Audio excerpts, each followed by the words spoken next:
इब्ने मरियम खुदाम यस्सू अल मसीह के नाम में आपकी सलामती हो। आज का जो सवाल है ये मुझसे कई लोगों ने पूछा है और बार बार पूछा है, और यही सबब है कि मैंने मुनासिब जाना कि ज़रूर हम इस चीज़ पर बात करें। और सवाल ये है कि क्या मुक़द्दसा मरियम के खुदाम यस्सू मसीह के अलावा कुछ और भी बच्चे पैदा हुए? अब इसके दो जवाब दिए जाते हैं, और इन्हिसार इस बात पर होता है कि जो जवाब देने वाला है उसका ताल्लुक जो है वो किस कलीसियाई रवायत से है। चूंकि एक कलीसिया का मानना यह है कि मुक़द्दसा मरियम जो हैं वो हमेशा कंवारी रहीं, जिसका ज़ाहिर लाजमी मतलब फिर यह है कि उनकी और औलाद जो है वो पैदा नहीं हुई। और फिर दूसरी तरफ वो लोग हैं जिनका मानना है कि खुदाम यस्सू मसीह के अलावा भी मुक़द्दसा मरियम की जो औलाद है वो पैदा हुई। अब अगर तो हम खुदा के लोग हैं तो हमारा यह फर्ज बन जाता है कि सबसे ज्यादा जो ताजीम है वो बाइबल मुक़द्दस को दें, कि बाइबल मुक़द्दस में जो कुछ बयान किया गया है हम उसको फॉलो करें। अगरचे कि हम जानते हैं कि बहुत सारी कलीसियाई रवायात हो सकती हैं, लेकिन हमें उन्हीं कलीसियाई रवायात को कबूल करना चाहिए जो कि बाइबली तालीमात से या तो पूरी तरह से मुताबिकत रखती हो या फिर कम से कम उससे मुतसादम ना हो। इसीलिए आज के इस वीडियो में हम बाइबल मुक़द्दस की चंद आयात पर गौर करेंगे, चंद हवाला जात पर गौर करेंगे, और फिर उसकी बुनियाद पर हम बड़ी दयानतदारी से इस बात का जायजा लेंगे कि क्या मुक़द्दसा मरियम के यस्सू मसीह के अलावा और भी कोई बेटे बेटियां थे। तो आइए हम पहला हवाला पढ़ते हैं, यानी मुक़द्दस मत्ती की मार्फत लिखा गया इंजीली बयान, उसका पहला बाब और उसकी 24 और 25 आयत, जिसमें कुछ यूं लिखा है। बस यूसुफ ने नींद से जाकर वैसा ही किया जैसा खुदावंद के फरिश्ते ने उसे हुक्म दिया था, और अपनी बीवी को अपने हाथ ले आया और उसको ना जाना जब तक उसके बेटा ना हुआ, और उसका नाम यस्सू रखा। अब मैं उम्मीद करता हूं कि आप इस हवाले से बखूबी वाकिफ होंगे, और इसका सियाक़ो सबाक हमें बताता है कि जब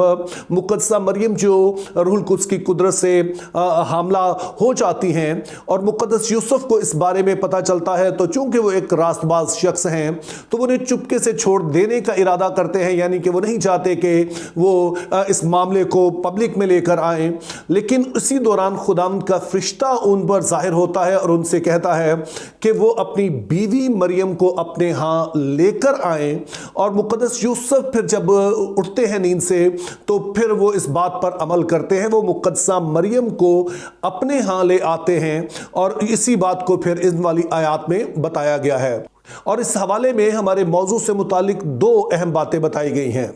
पहले नंबर पर तो हमें बताया गया कि मुक़द्दस यूसुफ जब मुक़द्दसा मरियम को अपने यहाँ ले आते हैं तो वो उसको नहीं जानते हैं। अब बाइबल मुक़द्दस में जब किसी खातून के बारे में कहा जाता है कि वो मर्द को नहीं जानती या मर्द से नावाकिफ है, तो इससे मुराद होती है कि वो अभी तक जिनसी अमल से नहीं गुजरी है, अज़दवाजी जो ताल्लुक है उसके साथ किसी ने कायम नहीं किया है। मिसाल के तौर पर जब पैदाइश की किताब उसका 24वां बाब और उसकी 16 आयत हम पढ़ते हैं तो वहां पर ठीक यही जो अल्फाज हैं वो रिबका के बारे में कहे गए कि वो लड़की खूबसूरत थी, कंवारी थी और मर्द से नावाकिफ थी, जिसका सादा मतलब यह है कि किसी मर्द ने अभी तक उसके साथ जो अज़दवाजी या जिनसी ताल्लुक जो है वो कायम नहीं किया है। दरअसल ठीक यही इस्तिलाह जो है मुक़द्दसा मरियम लूका पहला बाब उसकी 34 आयत में इस्तेमाल करती हैं। जब जब्राइल फरिश्ता उनके पास आता है और उनसे कहता है कि तेरा बेटा होगा, तो वो कहती हैं कि ये क्यों कर होगा, क्योंकि मैं तो मर्द को नहीं जानती हूं, यानी अभी तक मेरा कोई अज़दवाजी ताल्लुक कायम नहीं हुआ है। तो इसके जवाब में जब्राइल फरिश्ते का कहना है कि जो बच्चा तुझसे पैदा होना है उसके लिए तुझे किसी मर्द की या किसी अज़दवाजी ताल्लुक की जरूरत नहीं है, चूंकि ये बच्चा रूहुल कुद्स की कुदरत से तेरे पेट में पड़ेगा, और इसी सबब से वो मौलूद मुक़द्दस होगा, यानी कि उसका जो है वो ताल्लुक अज़दवाजी जो अमल है इसके साथ नहीं है। तो इस तरह से मत्ती पहला बाब 25 आयत में जब लिखा है कि मुकद्दस यूसुफ और मुकद्दसा मरियम को अपने यहाँ ले आए लेकिन उन्होंने उसे ना जाना, तो इससे मुराद यह है कि मुकद्दस यूसुफ ने मुकद्दसा मरियम के साथ जिनसी जो ताल्लुक है वो कायम नहीं किया। लेकिन इसी आयत का अगला हिस्सा में बताता है कि मुकद्दस यूसुफ ने मुकद्दसा मरियम को नहीं जाना जब तक उसका बेटा ना हुआ। अब आप इस बात से बखूबी वाकिफ होंगे कि लफ्ज जब तक जहां पर इस्तेमाल हो जाता है तो इससे मुराद होती है कि एक खास वक्त तक की बात हो रही है। और जब इस आयत में कहा गया कि मुकद्दस यूसुफ ने मुकद्दसा मरियम को नहीं जाना जब तक उसका बेटा पैदा नहीं हुआ, तो हमें बताया गया कि बेशक वो मुकद्दस यूसुफ जो हैं वो मुकद्दसा मरियम को फरिश्ते के हुक्म के मुताबिक अपने घर ले आए, लेकिन उन्होंने उनके साथ उस वक्त तक अज़दवाजी अमल शुरू नहीं किया, अज़दवाजी ताल्लुक कायम नहीं किया जब तक कि मुकद्दसा मरियम से यीशु मसीह पैदा नहीं हो गए, जिसका कुदरती मतलब यह बनता है कि उसके बाद बेशक वो एक आम मियां बीवी के तौर पर जैसे मियां बीवी रहते हैं वो उसी तरह से रहे।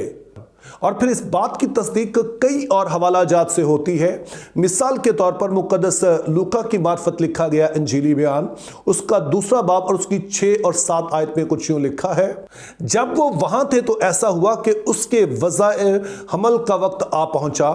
और उसका पहलौठा बेटा पैदा हुआ और उसने उसको कपड़े में लपेटकर चरनी में रखा क्योंकि उनके वास्ते सराय में जगह ना थी। अब इस आयत में हमें बताया गया है कि जब मुकद्दस यूसुफ और मुकद्दसा मरियम अपना नाम लिखवाने के लिए समनवीसी के लिए बैतलहम में पहुंचे, तो वहीं पर मुकद्दसा मरियम के वज़ाए हमल का उनकी डिलीवरी का वक्त आ जाता है और फिर जो लड़का पैदा होता है उसे कहा गया कि वो मुकद्दसा मरियम का पहलौठा है। अब जाहिर है कि जब पहलौठा कहा जाए तो इससे मुराद फिर होती है कि और भी बच्चे हैं, तो उनमें से ये जो है वो पहला बच्चा पैदा हुआ है। अब बाज लोग शायद एतराज करें कि जब कहा गया उसका पहलौठा बेटा हुआ तो इससे मुराद मुकद्दस यूसुफ है, लेकिन आपने ज़हन में रखना है कि यह बयान असल में जो है यूनानी ज़ुबान में लिखा गया है और यूनानी ज़ुबान में बड़े ही वाज़े तौर पर बताया जाता है कि जो लफ्ज़ उसका इस्तेमाल हो रहा है ये ख़ातून के लिए हो रहा है या मर्द के लिए हो रहा है, यानी कि ये फेमिनन पोजेसिव प्रोनाउन है या मैस्कुलन पोजेसिव प्रोनाउन है। तो यहाँ पर जो लफ्ज़ उसका है इसका यूनानी ज़ुबान में ये जो फेमिनन पोजेसिव नाउन है, जिसका इंग्लिश वर्जन्स में तर्जुमा किया गया है and she gave birth to her first born. इसके अलावा चारों इंजीली बयान इस बात की गवाही देते हैं कि यीशु मसीह के और भी बहन भाई थे। मिसाल के तौर पर मुकद्दस मरकस का इंजीली बयान उसका 6 बाब और उसकी 2-3 आयत में लिखा है, जब सब्बत का दिन आया तो वो इबादत खाने में तालीम देने लगा और बहुत लोग सुनकर हैरान हुए और कहने लगे ये बातें इसमें कहां से आ गईं और ये क्या हिकमत है जो इसे बख्शी गई और कैसे मौजे उसके हाथ से जाहिर होते हैं। क्या ये वही बढ़ई नहीं जो मरियम का बेटा और याकूब और यूसीस और यहूदा और शमा उनका भाई है, और क्या उसकी बहनें यहां हमारे यहां नहीं? बस उन्होंने उसके सबब से ठोकर खाई। अब इस आयत में बड़े ही वाज़े तौर पर हमें बताया गया कि मुकद्दसा मरियम जो है वो यीशु की माँ है और साथ ही उसके बहन भाइयों का भी जिक्र किया गया। अब बाज़ लोगों का एतराज़ इस पे ये है कि ये वाले बच्चे जो हैं दरअसल यूसुफ की पहली बीवी से थे और जो मुकद्दसा मरियम से सिर्फ यीशु ही पैदा हुए, तो इस तरह से ये दरअसल आपस में सौतेले बहन भाई हैं। अब जाहिर है दलील तो किसी भी तरह की दी जा सकती है, लेकिन बाइबल मुकद्दस में इसका कोई सबूत हमारे पास मौजूद नहीं है कि जो मुकद्दस यूसुफ थे उनकी पहले से शादी हुई थी, उनके और भी बच्चे थे। ऐसी कोई भी बात हमें नहीं बताई गई है, बल्कि जहां पर भी यीशु मसीह के बहन भाइयों का जिक्र आया है वो आम तौर पे उनका रिश्ता जो है वो मुकद्दसा मरियम से ही जोड़ा गया है। तो इस तरह से अगर हम बाइबल मुकद्दस का दयानतदारी से जायजा लें तो ये बात बिल्कुल वाज़े है कि मुकद्दसा मरियम के यीशु मसीह के अलावा और भी बच्चे थे। अब मैं इस बात को समझने से कासिर हूं कि वो लोग जो इस बात पर जोर देते हैं कि मुकद्दसा मरियम के और बच्चे नहीं थे वो ऐसा क्यों करते हैं। बज़ाहिर लगता है कि उनकी नज़र में जो अज़दवाजी ताल्लुक है ये कोई बुरी चीज़ है, लेकिन हमने ज़हन में रखना है कि खुदा ताला ने जब इंसान को बनाया तो उसे मर्द और औरत बनाया, और जाहिर है कि मर्द और औरत का पता उनकी जिस्मानी साख्त से ही चलता है, उनके जिस्म की जो बनावट है वो मुख्तलिफ है। तो खुदा ताला ने जब मर्द और औरत को बनाया तो जो कुछ खुदा ताला ने बनाया उस सभी कुछ को अच्छा ही कहा। बल्कि हम देखते हैं कि जब खुदा ताला हवा को बनाकर आदम के पास लेकर आते हैं तो वो कहते हैं कि ये दोनों एक तन होंगे, जिसका आम मानी ये है कि वो आपस में अज़दवाजी ताल्लुक कायम करेंगे। और जाहिर है कि जब खुदा ताला ने यह कहा कि फलो और बढ़ो और जमीन को मामूरों में हुकूम करो, तो और कोई तरीका नहीं है जिसके जरिए से आदम और हवा ने बढ़ना था। उनका एक ही तरीका है कि अगर वो अज़दवाजी ताल्लुक कायम करे, जिनसी अमल जो है उसको वो अमल में लाएं। इसके अलावा नया अहद भी इस बात को वाज़े तौर पर बताता है, मिसाल के तौर पर इब्रानियों 13 बाब 4 आयत में, कि ब्याह करना सब में इज्जत की बात समझी जाए। तो इस तरह से बाइबल मुक़द्दस के इस वाज़े मुकाशरे की रोशनी में मेरा मानना है कि मुक़द्दसा मरियम की जो अज़मत है वो इस बात में है कि खुदा ताला ने उनको चुना ताकि उनके वसीले से यीशु मसीह इस दुनिया में आ सकें।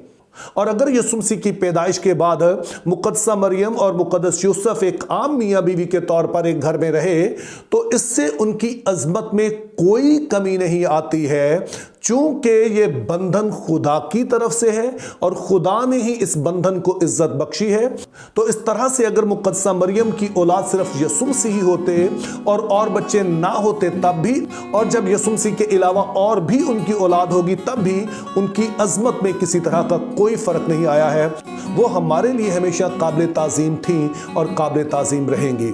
Think biblically, live purposefully, have a very good day.